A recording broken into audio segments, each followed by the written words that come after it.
adamdan olan bütün Zani ilə vətəni sevən əfsanəvi kəşfiyyatçı xanım ləqəbli Cizi Rəhmətov Bahadur haqqında söylədiklərini dinləyək. Bahadur bizimlə bir bölmədə, bir qrupda, fəal səsli döyüşçü kimi bir çox uğurlu döyüşlərdə iştirak etmişdir. Biz 1993-cü il avqust-sentyabr aylarında 700 saylı hərbi hissənin kəşfiyyat bölməsini yaratdıq. Bölmənin komandiri Əliyev Zahid İbramovluydu. Zahid müəllim bizi bölmələrə göndərirdi ki, fiziki durumu, cəsarəti uyğun gələn döyüşlərdən ibarət kəşfiyyat qrupu yaradaq. Bahadur, biz hərbi hissənin 3-cü tıxı olması istəyik. O çox təmkinli, məsuliyyətli, mədəniyyətli bir orqan idi. Həm də onun gücü qüvvəsi də istənilən formada idi. Hər adam tank əleyhinə bu maratonları gəzdirə bilməzdi.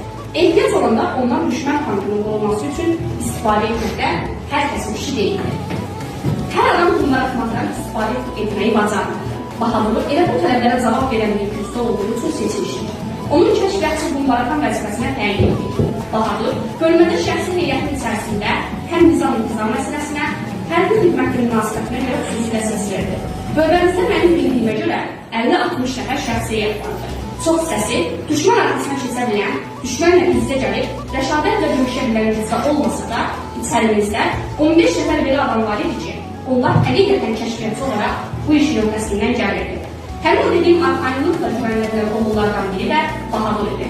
Bahadur bizimlə bir neçə uğurlu əməliyyatlarda iştirak etmiş, qəfil düşmən mövqelərindən obyektlərə basının planlarını həyata keçirmişdi. Fidan.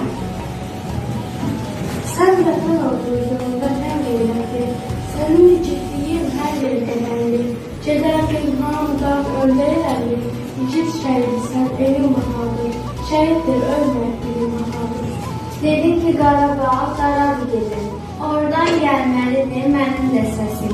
Gözmənəm işğalda qalibeyim, gəlib kəşfiyyatçı yolladın sənə, ağır döyüşlərdən keçirmişsin. Bizim qardaş deyib sən xanadayır, məzarın üstünə qərənfil qoyun, hər yoluna gəlsən yoxlayır, igid şəhidsən, elin bahadır, şəhidlər ölmək bilim bahadır. 1995-ci ilin aprel ayında Ağdam rayonunun Əhqavalı kəndində əməliyyat tapşırığını yerinə yetirməliydi.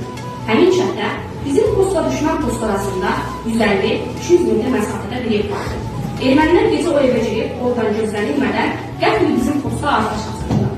Düşməni orada ələ keçirmək məqsədi ilə əməliyyat tədbiri qurulur ki, oradan gizli olaraq evə girir və düşmən gəldikdə onu məhv edir. Bizim qrup hərəkata başladı. Mən və 3 nəfər qrup üzvü həmin istiqamətdə gəlmədik. Kiçik bir qrupla Bahadur və bir neçə nəfər artıda atəş təminatı qrupunda qaldı və iri çaplı silahla, bombardmanla bizi düşmən qüvvələrindən qorumaq üçün özünə mövqe seçib mövqeləndirdi. Bizim getdiyimiz istiqamətdə bizi qorumalı idi. Biz sürülərək evə yaxınlaşdığımız zaman arxadan partlayış səsi eşitdik. Mən geri dönüb ora çatanda gördüm ki, Bahadur piyada əleyhinə minaatan patlaması nəticəsində şəhid olmuşdu. Anladım ki, o bizi daha yaxşı görmək üçün əlverişli mövqe seçmək istəmiş və bir qədər sürünərkən piyada əleyhinə minəyə rast gəlmişdi. Minanın patlaması nəticəsində vətənin sözün əsl mənasında Bahadur olub vətən yolunda şəhid olmuşdu.